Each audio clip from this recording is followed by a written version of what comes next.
جب لوگوں نے نہ مانا تو نوح نے اللہ سے عرض کی کہ پروردگار، میں اپنی قوم کو رات دن بلاتا رہا، لیکن میرے بلانے سے وہ اور زیادہ گریز کرتے رہے۔ جب میں نے ان کو بلایا کہ توبہ کریں اور تو ان کو معاف فرمائے تو انہوں نے اپنے کانوں میں انگلیاں دے لی اور اپنے اوپر کپڑے اوڑھ لیے اور اڑ گئے اور خوب تکبر کرنے لگے۔ پھر میں ان کو بلند آواز سے بھی بلاتا رہا، پھر علانیہ بھی اور رازداری سے بھی سمجھاتا رہا۔ پھر میں نے کہا کہ اپنے پروردگار سے معافی مانگو کہ وہ بڑا معاف کرنے والا ہے۔ وہ تم پر آسمان سے موسلا دھار میں برسائے گا اور تمہارے مال اور بیٹوں میں اضافہ کرے گا اور تمہیں باغ عطا کرے گا اور ان میں تمہارے لیے نہریں بہا دے گا۔ تم کو کیا ہوا ہے کہ تم اللہ کی عظمت کا اعتقاد نہیں رکھتے، حالانکہ اس نے تم کو طرح طرح کی حالتوں میں پیدا کیا ہے؟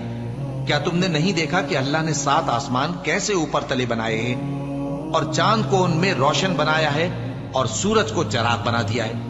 اور اللہ ہی نے تم کو زمین سے ایک خاص طرح سے پیدا کیا ہے، پھر اسی میں تمہیں وہ لوٹا دے گا اور اسی سے تم کو نکال کھڑا کرے گا۔ اور اللہ ہی نے زمین کو تمہارے لیے فرش بنایا تاکہ اس کے بڑے بڑے کشادہ رستوں میں چلو پھرو۔ آخر میں نوح نے عرض کی کہ میرے پروردگار، یہ لوگ میرے کہنے پر نہیں چلے اور ایسوں کے تابع ہوئے ہیں جن کو ان کے مال اور اولاد نے نقصان کے سوا کچھ فائدہ نہ دیا، اور وہ بڑی بڑی چالیں چلے اور کہنے لگے کہ اپنے معبودوں کو ہرگز نہ چھوڑنا، اور ود اور سوا اور یغوث اور یعوق اور نصر کو کبھی نہ چھوڑنا۔ اور اے پروردگار، انہوں نے بہت لوگوں کو گمراہ کر دیا ہے، اور تو ان ظالموں کو اور زیادہ گمراہ کر دے۔ آخر وہ اپنے گناہوں کے سبب پہلے غرقاب کر دیے گئے، پھر آگ میں ڈال دیے گئے، تو انہوں نے اللہ کے سوا کسی کو اپنا مددگار نہ پایا۔ اور پھر نوح نے یہ دعا کی کہ میرے پروردگار، ان کافروں میں سے کسی کو زمین پر بستا نہ رہنے دے،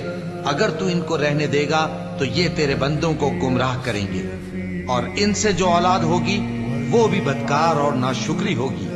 اے میرے پروردگار،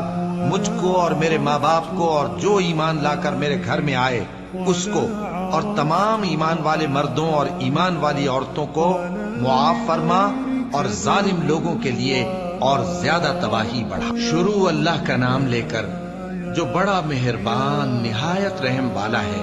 اے پیغمبر صلی اللہ علیہ وآلہ وسلم، لوگوں سے کہہ دو کہ میرے پاس وحی آئی ہے کہ جنوں کی ایک جماعت نے اس کتاب کو سنا تو کہنے لگے کہ ہم نے ایک عجیب قرآن سنا جو بھلائی کا رستہ بتاتا ہے، سو ہم اس پر ایمان لے آئے، اور ہم اپنے پروردگار کے ساتھ کسی کو شریک نہیں بنائیں گے، اور یہ کہ